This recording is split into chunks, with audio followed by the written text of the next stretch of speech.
Okay, good morning. We are live here on Ask the Agronomist. Thanks for joining us back here in the Macomb Nutrient Studios, and have Miss Libby with me here this morning. Libby Wishmeyer, who's doing a great job this summer as our sales intern, working with the team. She is filling in for Adam and Jennifer this morning, which I have no idea what they're doing, but they had better things to do than come to Macomb this morning. So Libby is here. Thank you, Libby, for helping out. She will be manning the chat. Got a full. I actually made notes today. I'm not a big note guy, but I had a lot of stuff I want to talk about. So I got a couple pages of notes here. I'm going to try real hard not to just stand here on the screen and read to you. But I did want to make sure that we touched on several different things. We've had lots of questions over the last 2 weeks about the weather and the rain event and the storm damage and yield prospects and what do I do with fungicide and when do I spray fungicide and how in the hell am I going to put fungicide on when my corn is tasseling over a 2 to 3 week period in some cases. So lots of questions to talk about, lots of topics to cover. Please ask your questions in the chat. So I did this solo 2 weeks ago, which worked okay, but it's always nice to have help. So very appreciative of Libby making the drive up this morning to join us. And 2 weeks ago actually was the Derecho here in Illinois, the inland hurricane as they're known.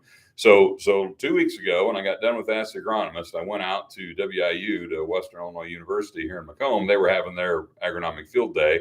Dr. Mark Bernards, who is actually leaving WIU for a new position, he came back just to do his last field day. That's the kind of guy he is. And unfortunately, his final field day was cut short by a hurricane. So that'll be a good or bad memory. I'm not sure which for Dr. Bernards, but it was kind of funny. There were probably 60 of us out in the field there walking through his plots, and storms were forecasted, rain was expected, but how many times in Western Illinois this year has rain been expected and never came? So there's a whole bunch of farmers and a whole bunch of people tied in one way or another to agriculture at this field day. And we all agreed that we were not leaving the field until we were all soaked. So we were not going to leave the field just because there was rain in the forecast. We were going to stay out there until we actually made it rain. Now, when 50 people's cell phones started beeping at the same time with storm warnings, that kind of got people's attention, but we powered on because, again, we were going to stay till we got wet. Well, then the wind started picking up. Well, then the storm sirens went off in Macomb. So at that point, we decided it would probably be, jeopardizing the university's situation if 60 people were killed in a hurricane in a cornfield outside of Macomb. So everybody kind of scattered. I think a few people stayed at the farm and rode out the storm in a machine shed, which probably was a bit sketchy. I actually wanted to get back home to, speaking of machine sheds, make sure my shed doors were closed before the storm hit. And I thought I could get out of Macomb ahead of it. So, I headed up 67 north out of Macomb, got on Route 9, headed east towards Bushnell. And I was traveling about the same speed as the storm was. So all I managed to accomplish was I drove 40 miles in the eye of a hurricane because it got to my place right before I did. And luckily we didn't have a lot of damage around home. Macomb wasn't impacted too bad, but north and west of Macomb just a disaster, as you probably heard. Hancock County, tremendous amount of damage. It'll be years before everything gets replaced and repaired in parts of Hancock County, parts of northern McDonough, southern Warren, just a very large area where sheds, grain bins, trees just swept off the face of the earth basically with 100-mile-an-hour straight line winds. Thankfully, there was also a lot of precipitation with that storm front, so most of the area, and it varies a lot, but most of my area picked up, I'm going to say 3 to 4 inches is a good average amount of rain over that started 2 weeks ago and then over that weekend. Some areas picked up additional moisture yesterday, some did not. There's more in the forecast. So fingers crossed that we continue to get rain through the rest of grain fill. People have asked, well, did we get enough rain to make the crop? Well, no, we got enough rain to get the crop pollinated, but we certainly don't have enough stored soil moisture to get through the rest of grain fill without additional rainfall. So hopefully there's more rain coming, and really we need to keep, stay in a good moisture situation for about 8 weeks, really, because some of the crop is a little bit delayed. We're going to be still determining yield in a lot of fields into early September, and so I'd like to go at least another 6 weeks. If I'm greedy, I'll say 8 weeks with good soil moisture conditions. And corn crop is going to use this time of year about a third of an inch of moisture a day. So if you receive 3 inches out of that rain event 2 weeks ago, basically your crop has used that moisture, because 3/10 of an inch a day, an inch of rain is going to be about 3 days worth of growth for that crop. So we didn't get enough rain to replenish the soil and keep the crop in good shape through the rest of the growing season. We got enough rain to alleviate the severe stress that we were under, give things a chance to finish growing, give the crop a chance to get pollinated, and give it a chance to be a good crop. We need a lot more rain through grain fill to make it a good crop. And we're going to talk about some other things that we want to do through grain fill to make it a good crop. So I'm going to start out kind of with some crop yield observations. And there's been just a lot of people that are shocked and amazed that the crop is A, still alive, B, still looks as good as it does, C, that the ear size is as big as it is. So I brought with me a specimen here this morning that I was going to husk back, and this will be used for lots of illustrations. It'll be used for our discussion of brown silk fungicide applications here in a minute. We can use this ear to evaluate pollination. So I have split the husk on this ear. I didn't quite get it all the way split. I'm splitting it rather than husking it back, simply because I want to check for pollination. And when you husk it back like you'd husk an ear of sweet corn, you can rip the silks out of the cob. And I want to carefully get the husks off of this ear so that we can evaluate pollination. Alrighty, Lance, we have a question from Tom this morning. All right. He said, with shorter corn, are there less leaves above the ear than normal to make yield? Okay, good question. So if you couldn't hear Libby's question from Tom, the question was, the corn that's really short, does it have fewer leaves? And specifically, his question was, fewer leaves above the ear will shorten that to fewer leaves. So if you noticed how easily all the silks fell off of the majority of that ear, so that ear is fully pollinated except the tip. And if there's still pollen in that field, that tip could still pollinate. Good chance if it does, they'll abort later. But this ear is getting very close to the blister stage. If you look there close, you can see those little kernels. You can easily count the rows: 1, 2, 3, 4, 5, 6, 7, 8, 9, 10, 11, 12, 13, 14, 15, 16, 17, 18. So that's a nice 18. Now I'll be full disclosure. I took this off the outside row of the field, so the whole field probably isn't this nice. But this plant also had 3 ears on it. I only took the best one, so I left the other 2, so there'll still be some yield coming off of that plant. We're going to talk about prolificness of ears here in a minute, but back to Tom's question. So the leaf number has not been reduced. You've got the same number of leaves on a corn plant, regardless of the height of the plant. Short corn's the same way. We're going to talk a little bit about our short corn groundbreaker today too. Short corn has the same number of leaves on it as regular corn. The number of leaves that a corn hybrid has is influenced a little bit by genetics, a little bit by maturity. Somewhere around 20 leaves, roughly, is what the average corn plant's going to have on it. You'll never, at maturity, you're never going to be able to count 20 leaves because the bottom several have fallen off by that time. But the number of leaves are the same. Now, the way the drought stress did potentially impact the ability of these plants to fill these kernels and finish these big ears is the leaf area is probably smaller. So you've got the same number of leaves, but they might be a little narrower and a little shorter than they otherwise would have been.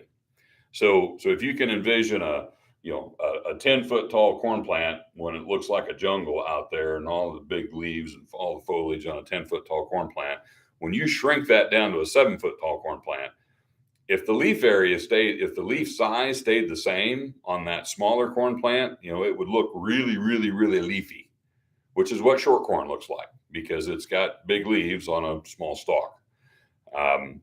I'm expecting that we've probably lost some leaf size due to the dry conditions earlier. If you've got corn that's 7-8 feet tall up to the tassel, probably not that much of a leaf area reduction. If you've got corn that's tasseling out at 6 feet tall or less, there's probably a measurable leaf area reduction on that. And the reduced leaf area is going to reduce the photosynthetic capacity of that crop, which is going to impact its ability to produce sugar, which is what it uses to make starch, which is what it uses to make corn kernels.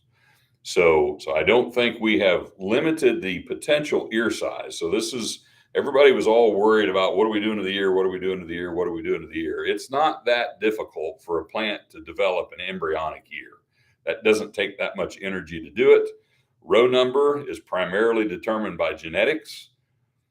Length is primarily determined by environment, but the environment isn't all that critical when the plant is determining the potential size of the ear. And if you've been shocked at the fact that you've got 16s and 18s instead of 12s and 14s, and if you're shocked that they're potential 40 long instead of potential 20 long, that's just good evidence that the people that told you that we weren't ruining the yield potential of this crop with an early drought knew what they were talking about. And, the droughts that ruin corn are droughts that occur during and after pollination. So we still have plenty of time to reduce the yield of this crop. The potential yield is really good. Now, what could potentially reduce this potential good yield would be, poor weather conditions during grain fill, or back to Tom's question, if you've got less ability to capture sunlight, produce photosynthetates to feed this ear. And also, if you've done any tissue testing, you know that the plants are fairly low in nutrition. So if you do a tissue test, like on the ear leaf of any corn plant growing virtually anywhere in central Illinois, you're probably, unless you've done something very aggressive from a fertility standpoint, you're probably going to find the levels of nutrients in that ear leaf are lower than what you would like them to be. And that may also reduce the ability of that plant to remobilize stored nutrients and reserves out of the plant later in the season to finish the ear. So all this, I think, is setting up for a plant that's going to be working its butt off to finish this ear. And that plant's going to be under a lot of stress and a lot of strain. And we need to do everything we can do to keep the plant as healthy as it is today, to maintain yield potential, maintain stalk quality. Because I do think, even though it's shorter, and you might think, well, it's so short it couldn't possibly fall down. Well, if the stalk's rotten, it doesn't really matter how short it is. It's probably still going to fall down at some point. So we got a lot of potential in this crop. We are a long way from putting that potential yield in the bin. But it's not time to give up now. So I think 2 weeks ago, before we had any moisture, a lot of people were just on the verge of writing this crop off. Then in the course of 1 week, people went from writing it off to being prematurely optimistic of how good it could be. So I've always said the potential of this crop was high. The potential of this crop is still high. The potential of this crop theoretically is not higher now than it was 2 weeks ago, because this was the potential. That potential was there 2 weeks ago. That potential was there prior to that. The difference is, how much of that potential are you going to realize? Are you going to get 80% of your potential? You're going to get 20% of your potential. Without rain to get through pollination, we were looking at 20% of your potential, but possibly being your yield. Now we're looking at the possibility of maybe 80% or more of your potential being your yield. So that doesn't help you market, because we don't know where within that spectrum of potential we're going to land. But we're going to get pollinated. This year is I mean, I would say that's nearly perfect pollination. You may get a few more out here on the tip yet. Even if you get them, you're probably not going to keep them. So if you don't get them, it doesn't really matter. That's potential that kernels that you cannot feed, if they don't pollinate, you end up in the same spot. So if this pollinates perfectly, you're going to have some tip back. If it doesn't finish pollinating, you're going to have less tip back.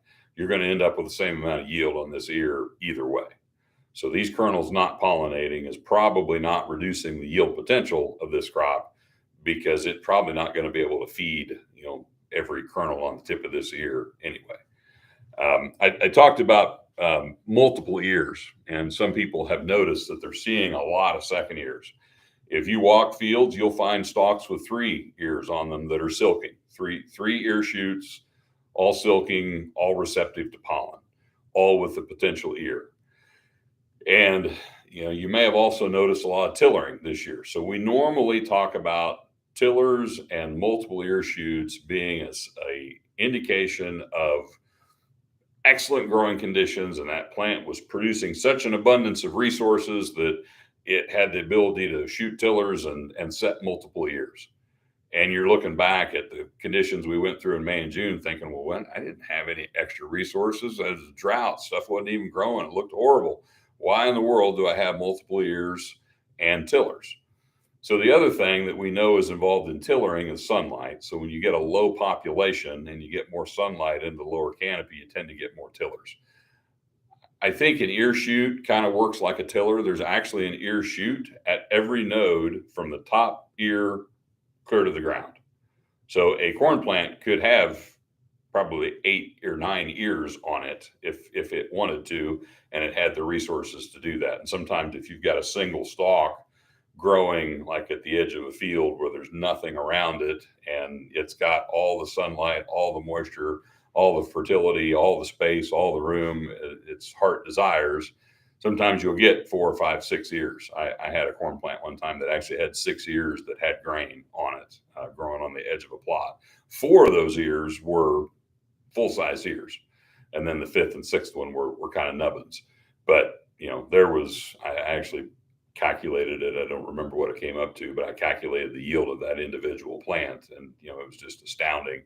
But it was at a effective population of about 5,000 plants per acre. So if you planted the acre that thin, the yield would have been horrible, even with 6 ears on every plant. So that's not the way to increase your corn yield, but it is a way to get multiple ears on a stalk. So one of my theories is, do we have multiple ears in spite of the drought conditions, or do we have multiple ears ironically because of the drought conditions? So the apical dominance of that corn plant, so the dominance of the top part of the plant suppresses everything that's going on below that plant. When that plant quit growing and shut down and wasn't really able to grow up the way it wanted to, which was the impact of the drought, I kind of wonder a little bit if some of that apical dominance wasn't diminished a little bit, and that allowed some of those lower growing points, and that's what 2nd and 3rd ear shoots are, is a lower growing point. That's what the tillers are other growing points at the base of the plant. I just wonder if the fact that the crop was short, there was more sunlight getting to the lower part of the canopy, and the apical dominance of that corn plant might have been a little bit askew just because it wasn't able to, the terminal leader wasn't able to grow the way it wanted to, that kind of indirectly encouraged the growth of some of those tillers and some of those other ear shoots. So I don't know how many of these second ears will have any grain on them. A second ear does not hurt the plant. A second ear is not going to reduce the yield of the plant. The second ear is only going to get anything if the primary ear, if there's more than the primary ear can use. If the primary ear can use all the resources the plant has, the 2nd and 3rd ears are just going to get aborted and not going to amount to anything. So if you've got a second ear, normally that means we should have had a few more plants from a population standpoint, so that you had, one primary ear on every plant. If you're seeing second ears in a field and you've got a good stand of 35, 36,000, that to me is just an indication that for whatever reason, that plant had the ability to set a second ear. Now, if you've got a reduced stand and you're looking at we did leave some fields in the high 20s. If you've got low population, I would expect to see a lot more second ears. And some of those second ears may be 3/4 of an ear. And that's that plant, compensating for a lack of population in that field. From a soybean standpoint, soybeans are short as well. Soybeans are heavily branched. They're pretty compact. I grabbed a specimen on my way in this morning. Now this is a tilled field of early planted 30-inch row soybeans on good ground. So this is as good as it gets this year as far as soybean growth and development goes. So if your beans don't look like this bean, don't feel bad. My beans don't look like this bean either. There is a tremendous amount of potential in these soybeans, and even people that are still skeptical that their corn's going to be good are starting to acknowledge that, boy, my beans just look. There's a lot of blooms, a lot of pods. The beans look really good. And if you take a bean plant that maybe normally would have been 50% taller than it is, and it's got the same number of nodes as normal, and it's got the same number of blooms as normal on a plant that's compact, it just makes it look like it's just full of blooms because it's just compressed everything together. But I brought this guy in just to do some staging. So some of these branches are so big, it's a little bit hard to, because actually this part right here, that's a branch. That's not the main terminal part of the plant. This is almost a Y branch bean because some of these branches are so big. But if we get on this main terminal part of the plant here, so I'm going to dig my way in here. This is kind of a bad example because this is there's almost like 2 liters in this plant, because if you can see down here where that main stem branched, both of these stems are essentially about the same stage of growth. So you could probably look at either one of them to stage this plant. But let's just pick this one. So the first trifoliate you will count is this guy right here. That's the first trifoliate with fully developed leaves. Now they're not full grown, but they're separated. You can see there's 3 leaflets on that trifoliate. So there's the node that trifoliate hooks to. So that's 1. This is 2. This is 3. And here's 4. So right down here is the 4th node on this plant. And if you can find a 3/16 of an inch long pod at any one of those top 4 nodes, and actually there's 3 of these top 4 nodes that have pods at that stage, you can see there's the pods. So this plant is absolutely an R3 soybean plant. So just the right stage for fungicide application. Also just the right stage to have insecticide in that fungicide application, because the Japanese beetles are going to town on some of these beans. So that's good timing as well. But you can look down through here in this lower canopy and you can see some really big pods. You can see some pods that are starting to fill with seeds even. Those are irrelevant. Those don't matter. It doesn't matter how big the pods are at the bottom of the plant. When you're staging a soybean plant, you look at the top 4 nodes. And what's going on the top 4 nodes is what tells you what the stage of that plant is. Now, this plant's got a ton of more nodes yet to come. There's a cluster of several nodes right up here at the top. So there's multiple more nodes going to come out on this soybean plant over the next few weeks. We've got a lot of vegetative growth left to go in soybeans, especially if your soybeans are not quite as impressive as this monster here. There's soybeans out there that are probably not knee high yet that are going to double in size probably over the next month that might stage at R3 as well. And so there's a little bit of a debate going on about, well, okay, so they're R3. You always tell me to put fungicide on R3. I need to go spray, right? Well, I would spray these. If you've got beans that are this big, that are kind of normal sized beans, that are R3, that have insect feeding going on, I would not wait to spray these beans. If your beans are 15-inch row no-till beans that aren't yet knee high, that have barely closed the row, They might be R3 also in some cases if they were planted early enough. 2 weeks from now, they may have gone back to R2 because there's going to be so much new growth coming out that they're going to grow vegetatively so much over the next few weeks. They're either going to stay at R3 for a long time, or they're going to go backwards to R2 and then go back to R3 and then start going back through R4, R5, R6. So I would say look at the size of the plant a little bit when you're trying to make that decision as well, because fungicides do not move up in the plant. If you spray a small bean today, and 3 weeks from now, the bean is twice as big, that means only half of the plant got protection from fungicide. The half of the plant that developed after you sprayed gets no benefit whatsoever from the fungicide that you applied earlier. So I think this R3 window is going to be really wide this year. And so I think I would probably encourage you to be a little bit patient as you're making fungicide applications in soybeans. Look at the size of the bean. How big is it relative to normal? If you've never sprayed fungicide this early and you've never sprayed fungicide on beans this small, those are probably indications that it would be okay to wait a little while, let those beans grow a little bit.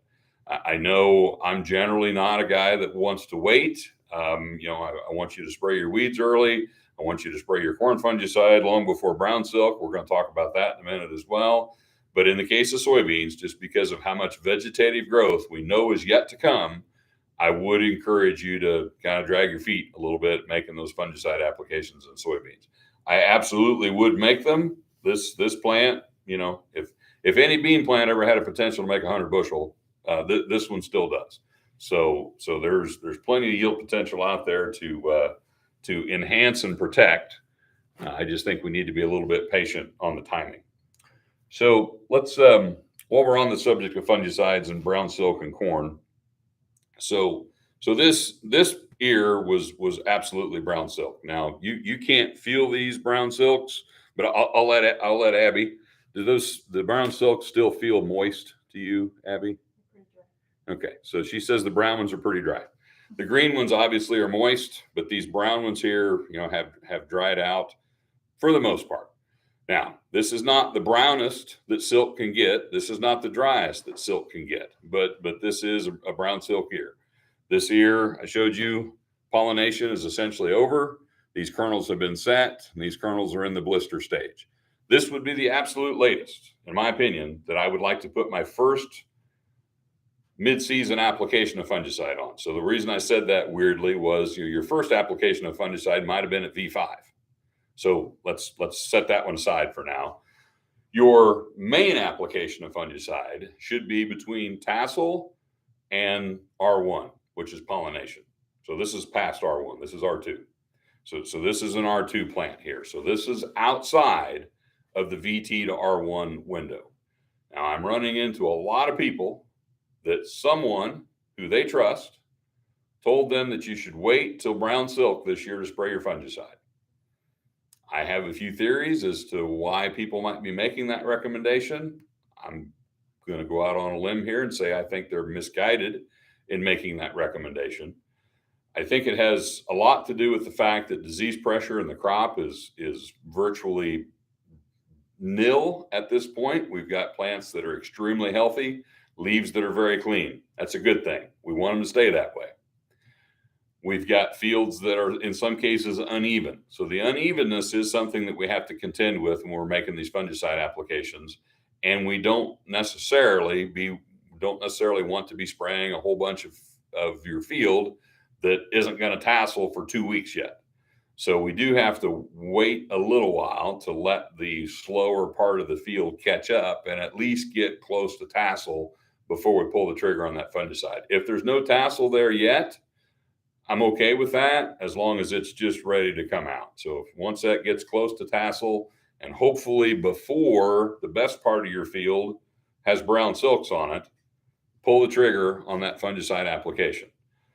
So the reason I am not a fan of waiting is if you wait until you can find some disease, there's a whole lot of disease infection that has occurred that you can't see yet that fungicide is not going to prevent. So to me, waiting to spray fungicide until you can find some disease would be like waiting to put on your residual herbicide until your weeds are up. And you wouldn't do that, right? Because you're not going to get weed control. So the analogy is the same. We do not want to wait on fungicides until you can find disease. Because if you wait until you can find disease, there's a whole lot of disease there already that you can't see. And I think last year, and to a certain extent the year before, I think there were some late applications that people observed produced some really good yields. And people started to think that, boy, I'm lucky that I applied late. Well, you don't know how much better it might have been if you'd applied early. You just know that you applied late and you raised some good corn. Last year, tell you a dirty little secret, you could have not applied and raised really good corn last year. So if you sprayed your corn in brown silk last year and you raised some of the best corn you've ever raised, it's not because you waited till brown silk to put your fungicide on. If your corn crop was really clean at harvest last year and really healthy late season, it's not because you waited a brown silk to put your fungicide on. It's because we had low disease pressure last year. And even fields that weren't sprayed at all were pretty healthy at harvest last year. So there's really, I've never seen a fungicide research trial looking at timing that has indicated that R2 or brown silk is the best time to spray fungicides in corn. I just haven't seen it. I've seen trials that say early is better. I've seen trials that say VT is better. I've seen trials that say R1 is better. I've seen trials that say higher rates are better. I've seen trials that say spraying fungicide 2 or 3 times is better. I've never seen a trial that showed that waiting to R2 was the best time to spray a fungicide. But yet all these recommendations around R2 fungicide or brown silk, so brown silk, R2, same thing. The other thing I don't like about brown silk recommendations is, I'll ask Abby. Abby, once the silk turns brown, how long is it brown? You're asking the wrong person. Yeah, it's not a trick question. The answer would be forever. So it's brown, and you can't tell when you walk out there and look at it if it's brown. Has it been brown for a week? Has it been brown for a day? Has it been brown for 3 weeks? I don't know. I just know it's brown. Now you can look at the kernels and tell, are they blister? Are they, what comes after blister is milk. So the milk stage would be like the roasting ear sweet corn stage. That's brown silk. The dough stage comes after that. That's the tough, chewy sweet corn that gets stuck between your teeth. My mom liked it at that stage, but mom's a little different. That's the dough stage. That's brown silk. R5 is dent stage. That's brown silk. Physiological maturity, black layer. That's brown silk. So once the silks are brown, they're brown all year. And I've had people say, well, is it a moist brown or is it a dry brown? Well, okay, if it's a moist brown, that means it's like this. That means it's blister. That means it's R2. That means you're just barely outside of the ideal window. The other thing that we like to talk about with our fungicides is the reason I want to stay in this VT to R1 window is the stress mitigation, the efficiency enhancement, the plant health benefits, as they're known, and plant health would not be referring to disease control. So separate disease control from plant health. Plant health would be all the other benefits of the strobilurin and fungicides. Those are at their biggest benefit to that plant close to pollination. So the most stressful days of this plant's life are already behind it. So from silking through pollination to blister, which that's where this ear is, that's the period of the plant's life when it's most likely to benefit from the plant health benefits of a fungicide. If you wait till R2 or after to spray your fungicide, you've waited until after the period that plant might have benefited the most from having that strobilurin fungicide in its system. You also, in some cases, might be getting a recommendation to include some nutrients with that application. So if you're going to put anything else with a fungicide, be it an insecticide to control rootworm beetles, or say a foliar nitrogen product, a foliar boron product, a foliar potassium product, any foliar nutrition that someone might be telling you your crop would benefit from, you'd be better off to put that on earlier rather than later. So you don't want to wait till brown silk to put that stuff on either. So if you're going to load that fungicide up with a whole bunch of other goodies, all the other goodies are gooder. No, that's not a word, but I'll say it is, if you put them on early. So and then I don't remember how many reasons I've had here, but the next reason on the list is how many of you have ever turned in an order to get a field sprayed and then you wait and you think maybe they'll be there in a couple days, or maybe they'll be there in 4 days, or maybe they'll be there in a week, or maybe, sometimes it might be a week, 10 days, maybe in a bad year, maybe 2 weeks after you turn that order in before your field gets sprayed. So even if you're trying to spray timely, a lot of times it's a little bit late. If you're intentionally being a little bit late, it's going to be really late in some cases with the delay that sometimes happens. So for a whole host of reasons, I wasn't keeping track of them there. I am not a brown silk guy. I'm probably going to spray some brown silk corn this year because I've got some light timber soil in that field that tasseled 2 weeks later that I'm going to drag my feet so that it's far enough along that I'm not injuring it with my application. But I want to get the fungicide on before the best part of my cornfield is at this stage. So that's enough soapbox talk on fungicides. Any questions come in, Abby, while we've been talking there? Okay. I think we're good. So let's talk about corn rootworm a little bit. That was another thing on my list. So if you've been out in any fields of corn on corn, I'm guessing you've probably seen some Western corn rootworm beetles. I'm seeing a lot of beetles around. So when you see a rootworm beetle, that means it hatched as a larvae in the soil about the time that you see fireflies or lightning bugs. I don't know which were they when you were growing up? Are they fireflies or lightning bugs? Lightning bugs. Okay, all right. I was kind of a firefly guy myself, but same bug. They emerge, or they start to, you start to see fireflies at about the same time as rootworm beetles start to hatch, or as rootworm larvae eggs start to hatch into larvae. That larvae is going to feed on grass roots. So corn is their primary source of food. If they do not have corn, they can live on foxtail and other grass species. They can live on volunteer corn if they're in a soybean field. If they're in a normal corn field, they're going to eat normal corn roots. If they do not ingest enough Bt protein to die, they are going to eventually go through the different larval stages. They're going to develop into an adult beetle. They're going to crawl up out of the soil, and you're going to see them flying around in your field. So every time you see a corn rootworm adult beetle, know that it was once a larvae living probably in your field, because they don't fly for miles. They fly for feet. They fly kind of like chickens. They don't fly good. They can fly, but they don't want to. So if you're seeing beetles, that means that some of the larvae that your field produced ate enough roots that they were able to survive. Now, if there's a few survivors, no harm done. We know that Bt has never killed a high percentage of rootworm larvae. It just makes them sick to where they don't eat a lot, so that your roots are pretty well protected. But eventually, most of those larvae survive, make it to adulthood, and you see the adult beetle in your field. If you're seeing swarms and swarms and swarms of beetles in your field, I'd go get your spade. I'd dig up some corn plants. I would soak them in a tank of water overnight. I would power wash those roots the next morning with a high pressure washer so that you can see what you're looking at and see how much rootworm feeding you can find. At Monmouth, I've got a plot that's in some third-year corn. A year ago, when that area was second-year corn, we had zero rootworm pressure in that plot. It wasn't even rateable. It was a waste of time to plant the plot because I didn't have the pests that we were wanting to see. This year in third-year corn, I've got pretty heavy pressure. You can separate out treatment differences. You can see a lot of larval feeding. You can see adults. I've floated rootworm up out of roots.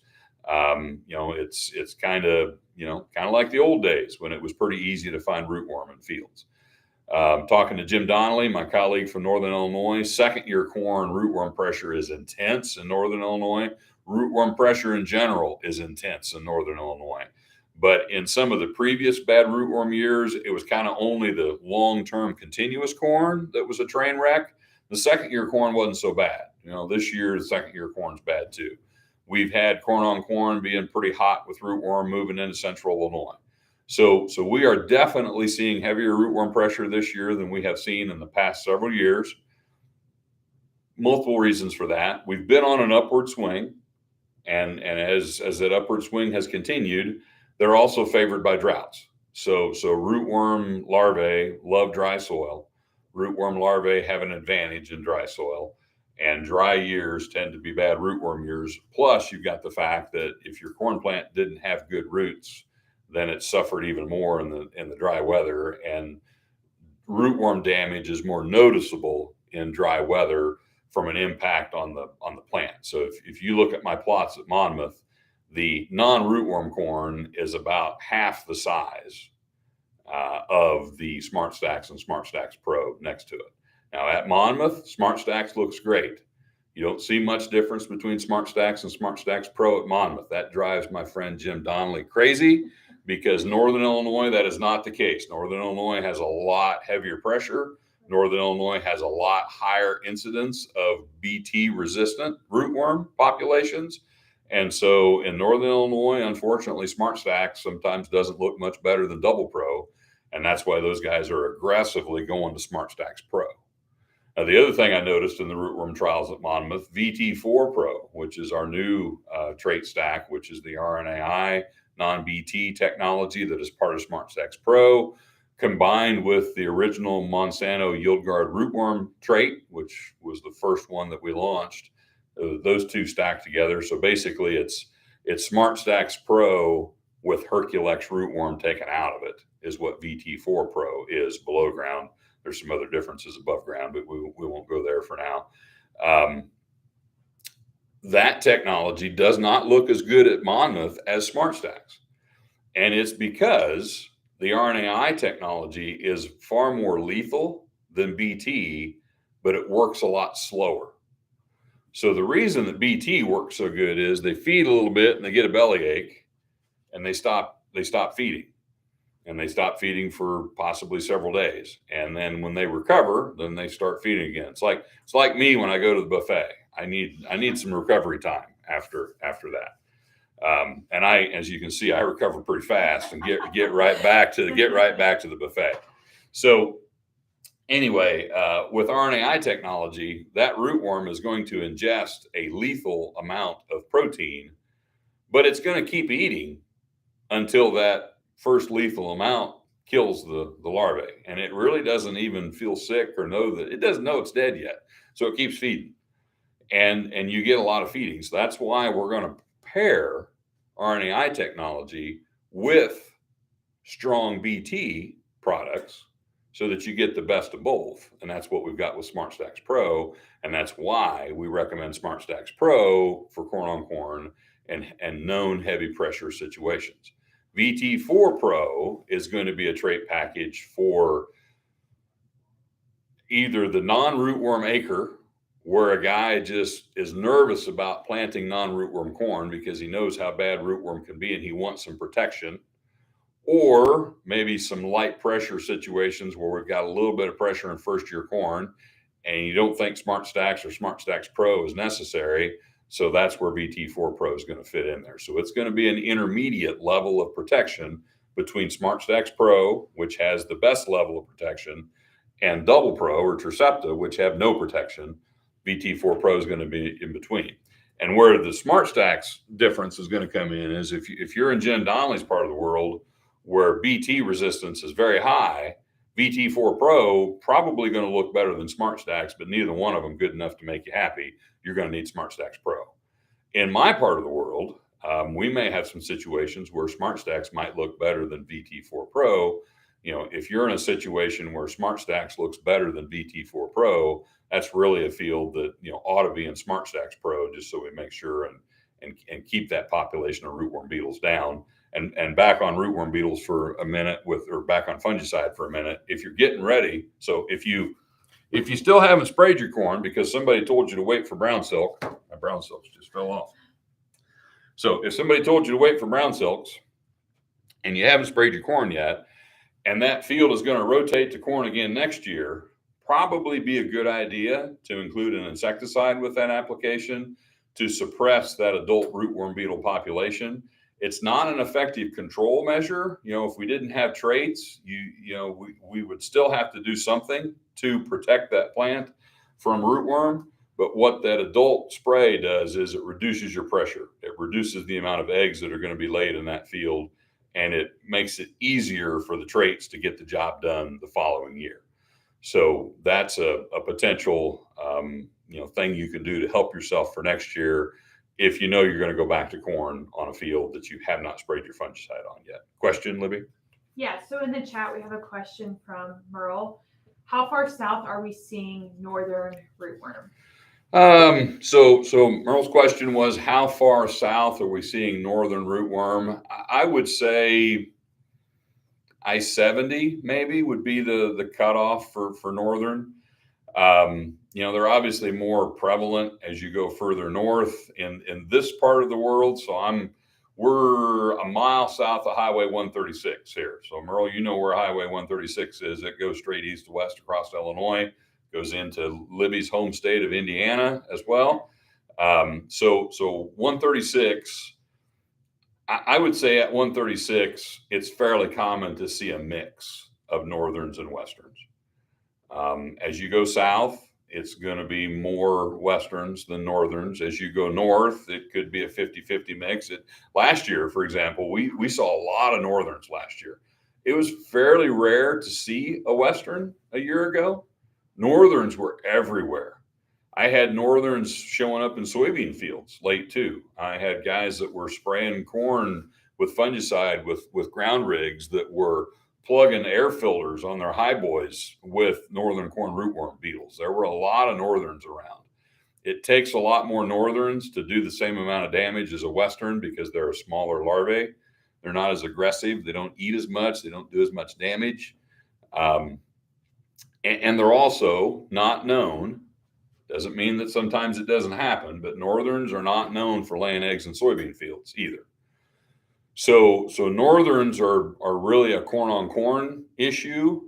Westerns, because of the variant, could be in either rotation, but northerns are a little bit less scary than westerns because rotation is a fairly effective means of control, and you got to have a lot more of them to do the same level of damage. Now, when I've been seeing beetles here lately, I've seen more westerns than northerns. Now, you may see something different. They react the same way to the traits and to most insecticides.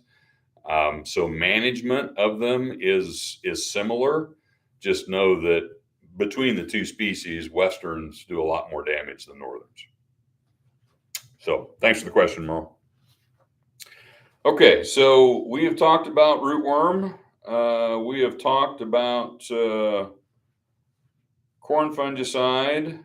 We have talked about soybean fungicide.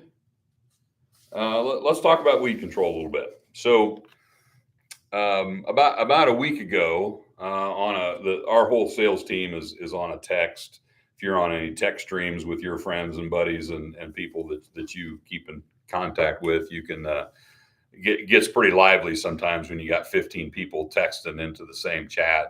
There's days I'll be busy and I won't look at my phone for an hour and I'll pick it up and I got 47 text messages. I'm like, why in the hell do I have 47 text messages? Well, it was the team chat where 4 sales guys got arguing back and forth with each other about something, and the agronomist has got 47 text messages to delete, actually. So anyway, the agronomists are just as bad, frankly. I'm on another text stream with some agronomy buddies of mine. We do the same thing.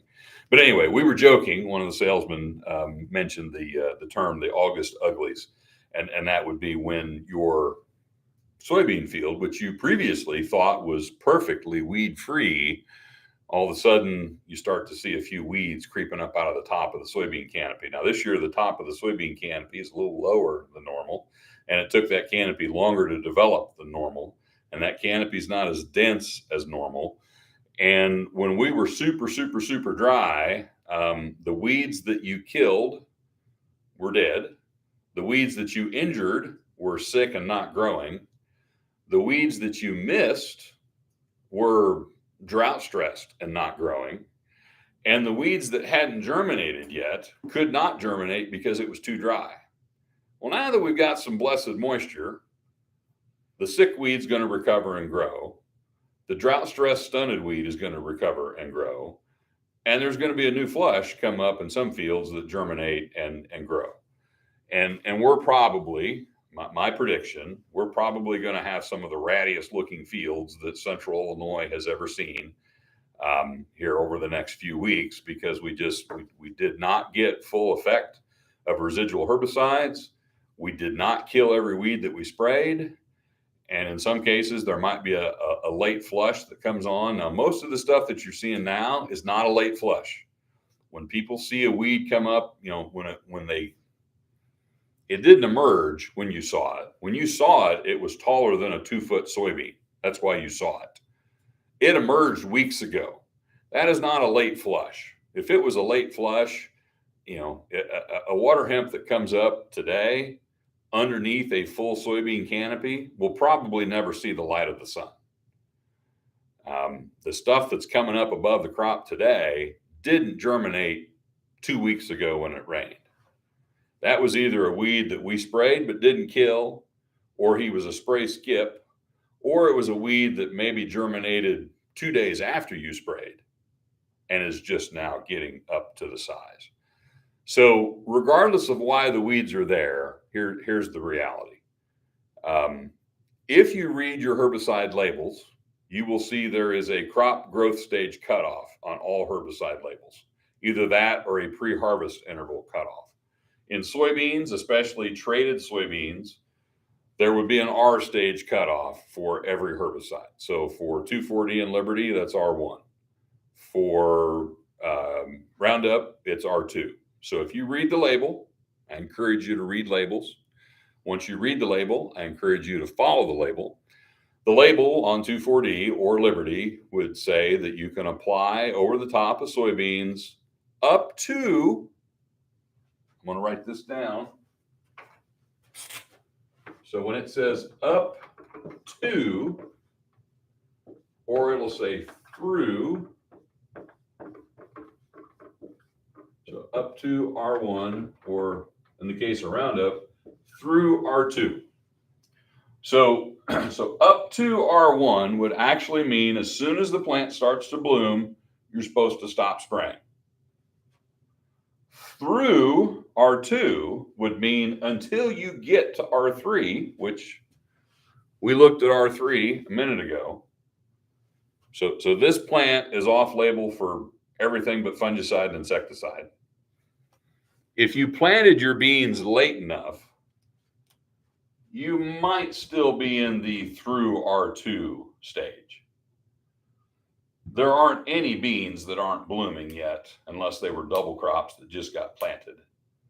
So there's really not any soybeans in the state other than a late replant or double crop that would be on label for a 2,4-D or Liberty application. So just be aware of that. Anytime you throw a herbicide in with a fungicide, you're violating several product labels when you do that. It's just not recommended. You're going to be past. You're either spraying your fungicide way too early or spraying your herbicide way too late. The other reason not to do it, in addition to the label reasons not to do it, is it's not going to kill the weeds. So if you've got 2-foot tall soybeans and you've got a water hemp that's sticking up a foot out of your 2-foot tall soybeans, how tall does that make that water hemp? 3 feet, right? You're not going to kill a 3-foot tall water hemp when you can only spray the top foot of it with a herbicide that's designed to kill 2-inch tall weeds. The most you're going to do is defoliate part of the plant, set it back, stun it. You might make less seed, and that's the reason that people use sometimes. Well, I want to limit my seed production on my weeds. I know I can't kill them, but I want to keep my seed bank low. I want to keep my field clean. I don't want to deal with that mess. You're going to be dealing with that mess whether you spray that field or not. So just live with it. If that field's going to rotate to corn next year, which the vast majority of soybean fields do, we've got lots of good water hemp control options in corn. We can be very aggressive next year in corn, making damn sure that not a single water hemp plant survives in that cornfield to get yourself set back up to go back to beans in 2 years. So it is not the end of the world if there's a few weeds that come up through your soybeans. Those weeds are not going to hurt the yield of your soybeans as much as the herbicide that you use off-label to try to kill the weeds will. So it's a cosmetic thing. It's a pride thing. It's maybe a seed production thing. It's not a yield thing, because these late emerging, late developing weeds that the crop is way ahead of them, the crop's pretty competitive with weeds that if the crop is ahead of the weed, the crop's pretty competitive. If the weed's ahead of the crop, then the weed is more competitive than the crop. But, unless it's a very unique situation where we had a total failure on whatever you tried to do, or you forgot to spray the field, and it's just, you can't see the beans for the weeds. Now that field's going to lose some yield potential. But if it's just weedy enough that it hurts your pride, there's not a lot of yield hit going on with that level of weed control. If we could, if we could live with an economical level of weed control, weed control would be a lot easier. We strive for perfection because we are trying to achieve an aesthetic level of weed control, not an economic level of weed control. Two different concepts there. So just be aware that if you walk into your retail applicator and say, hey, I saw 6 velvet leaf and 18 water hemp plants in my soybean field, and I want them dead. There's nothing that retail applicator can legally spray on that field. So just be aware you're asking that person to violate a product label. Don't do that. Get out your, I meant to bring my weed hook with me. Get out your weed hook or your weed hoe, or send your kid out to the waist high, wet, soggy beans and have them pull the weeds that you see would be the most cost effective, legal, and effective way to get the weeds out of your bean field. Unfortunately, we're going to talk about short corn here in a minute. And before I talk about short corn, we'll talk about all the corn being short. Unfortunately, there's some cornfields out there that a full-grown water hemp plant will be taller than your corn is. And so corn weed control is never perfect either, but corn hides its mistakes a lot better than soybeans do. So a lot of times you don't notice those occasional weed escapes in corn like you do soybeans. Unfortunately, with the height of this year's corn crop, you may see some of those weed escapes in corn as well. So while we're talking about short corn, if you've noticed all the corn short this year, right? So if you're in an area that received more rain in May and June than I did, and we'll get to our Misery Loves Company contest results here in a bit, the more rain you got in May and June, the taller your corn's going to be. The better your soil is, the taller your corn's going to be. The better your root development was, the taller your corn's going to be. The better your fertility program was, the taller your corn's going to be. So we all know that environmental conditions, growing conditions, and soil type and all that stuff, that affects the height of corn. Sometimes corn's 6 feet tall, sometimes corn's over the cab of the combine tall. Short corn is affected by all the same conditions that regular corn is. Now, it's shorter to begin with, so it's not as impacted by those environmental factors, but it is still impacted. So I'll ask you a question. If your regular corn is 7 feet tall, how tall would you expect short corn to be? Short corn is typically 2 to 3 feet shorter than standard corn. That varies, but be an average. And our target height for short corn is about 7 feet. So about a foot above my head would be the target height for short corn. And our minimum target ear height is 24 inches.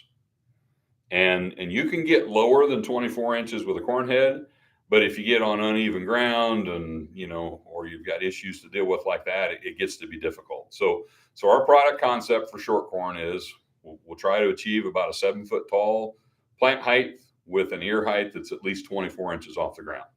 So we're in the midst of what we call ground breakers. So ground breakers is something that we do when we're getting ready to launch a new technology. We want to get it out there. We want real farmers to see it, not just our research folks.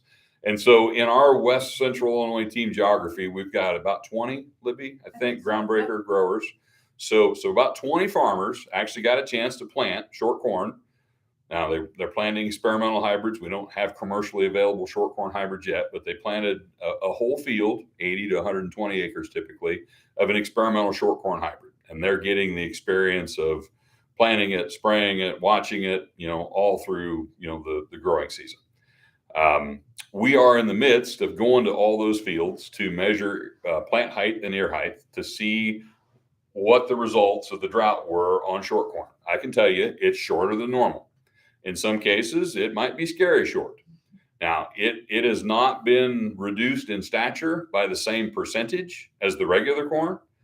So while short corn maybe went from 7 or 8 feet down to 5 or 6 feet, normal corn went from 10 or 11 feet down to 7 or 8 feet.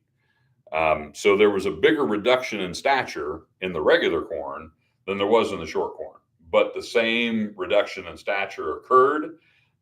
One of my favorite sayings about short corn is, it's still corn, it's just shorter. And that applies to virtually everything. People ask, well, how does it respond to population? How does it respond to nitrogen? How does it respond to fertility? How does it respond to planting date? How does it respond to fungicide? How does it respond to whatever? It responds just like corn because it's corn, it's just shorter. So it's the same thing. So we're gathering a lot of data on that, and really the point of Groundbreakers is to learn more, to introduce the technology to farmers. Gives us an opportunity to learn more about the technology before we get it out there on millions of acres. We sometimes get accused, and when I say we, I mean the entire industry, not just Bayer, not just DeKalb. Sometimes farmers accuse us of, well, if you'd have tested that a little more before you sold it to me, you would have known this was going to happen. So you can't test stuff forever. At some point, you got to think, well, we know enough to go. This is a once in a lifetime, type of environment that we're experiencing this year. So even if we do have some situations where growers are disappointed in short corn because it's just too damn short for them to be comfortable with, that doesn't surprise me when we've had the driest June, or we were in the process of having the driest June on record. So speaking of that, that's why we started our Misery Loves Company contest. We ran this for 2 weeks now. I'm also going to take a little bit of credit here on Ask the Agronomist for our contest ending the drought here in Central Illinois. So we started this contest, and we're going to have people submit over the last 2 weeks who had the least amount of rainfall in the month of June. Well, on what was 2 weeks ago, Abby? Was that the 29th? Yes. So 2 weeks ago was June 29th. So most of the people watching me received an inch or two of rain either the last day of June or the last 2 days of June. And that completely ruined our chance to set a new record for the driest June on record. And I always say, if you got to go through bad weather, you might as well set a record while you're miserable. So it bothers me we missed out on that record. I could have waited until July 1st to get that rain. It wouldn't have made a damn bit of difference. I would have got my record. I was setting at 17/100ths of an inch of moisture is all I'd had for the month of June. And then we caught an inch-ish during the inland hurricane. So it was a lot more wind than rain at my place. But then over the next few days, we got a lot more. But anyway, most people listening to me probably ended up with 2 inches plus of rain for the month of June, which is still less than half of normal. So we still had a very dry June, even with the storms on the last 2 days. But that really, I think it kind of dampened people's enthusiasm to, because if you could turn in an entry that showed you had 2/10 in June, because when there's floods, it kind of, one of my favorite sayings is the first liar doesn't have a chance. When it's really wet and you say, I had 3 inches, somebody's going to say they had 3.5. Somebody's going to say they had 4. Somebody had 5. And when it's really dry and you say, I only had 3/10, like, oh, the other guy's like, oh, I wish I'd have had 3/10. I had 1/10.5. You can't win the contest of who's got it the worst when it's wet or dry. So anyway, I was not eligible to participate anyway. And so even if I hadn't gotten rain, I wasn't going to win. But Abby and I are proud to announce that Merle Burdell. So Merle has been a longtime listener of Ask the Agronomist. He was the first person to enter our contest, and we appreciate Merle for all of his support here on Ask the Agronomist. We appreciate him for playing along with our contest. Now, I have joked that we need to follow up the Misery Loves Company driest June on record contest with the Nobody Likes a Show Off who had the most rain in July contest. I do know a small area not too far from my house in Knox County that actually has had 10 inches of rain since last Thursday. So those guys would, if we start up another contest for the most amount of rain in July, those guys got a pretty big head start on the rest of you all.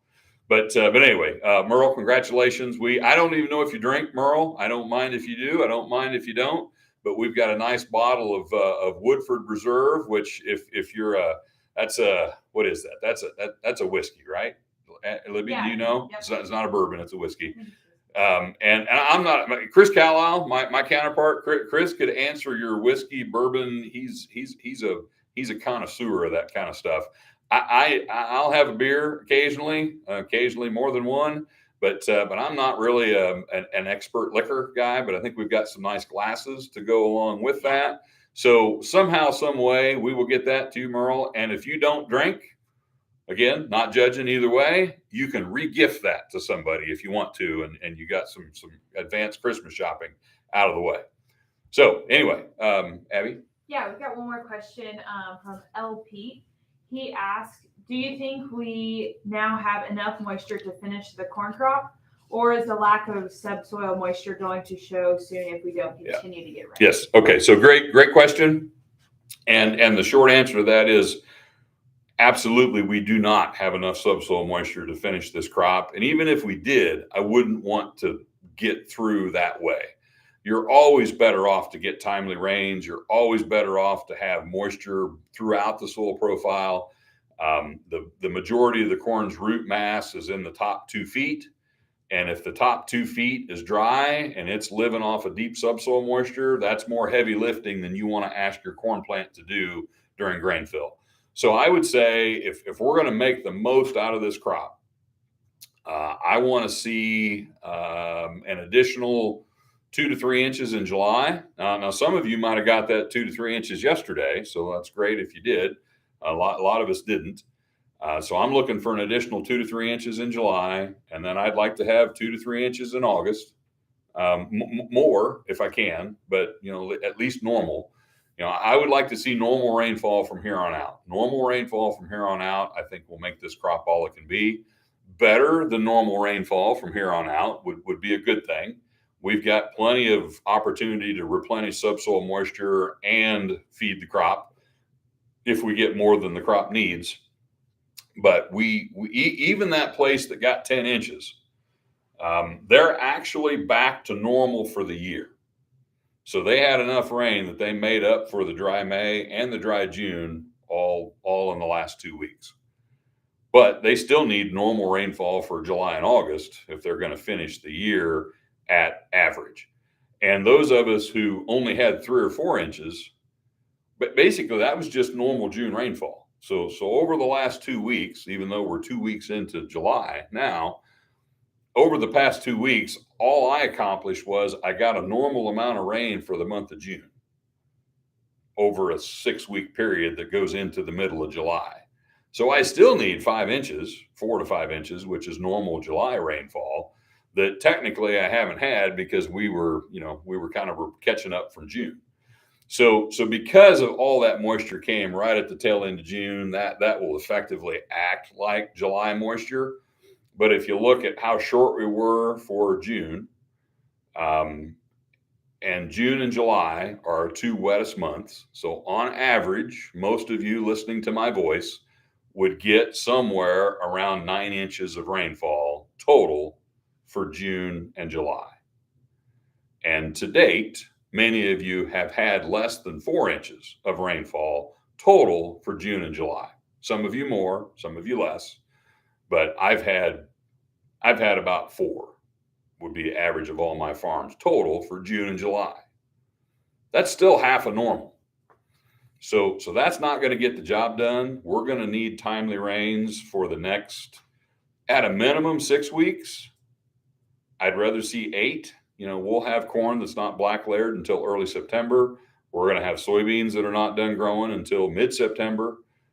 So I'd like to have 8 weeks, which would take us to mid-September, 8 weeks more from today with ample soil moisture, which is going to take several inches of rain during that time frame to pull that off. So if we go through the rest of the growing season with no rain, soybeans are going to be very disappointing.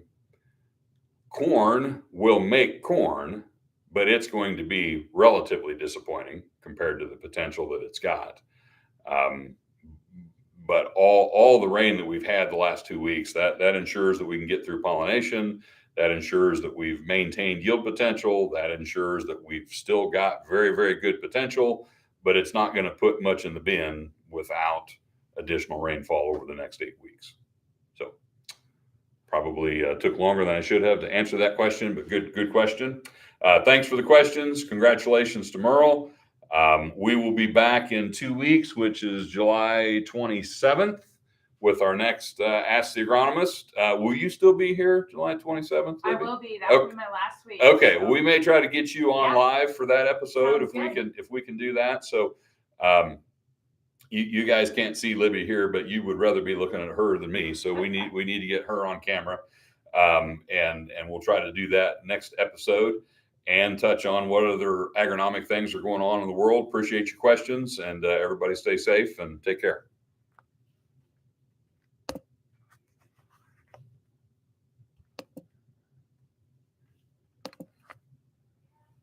All right. Thank you, Lance. Enjoy these from LP. Okay. All right. I don't know who that is for sure.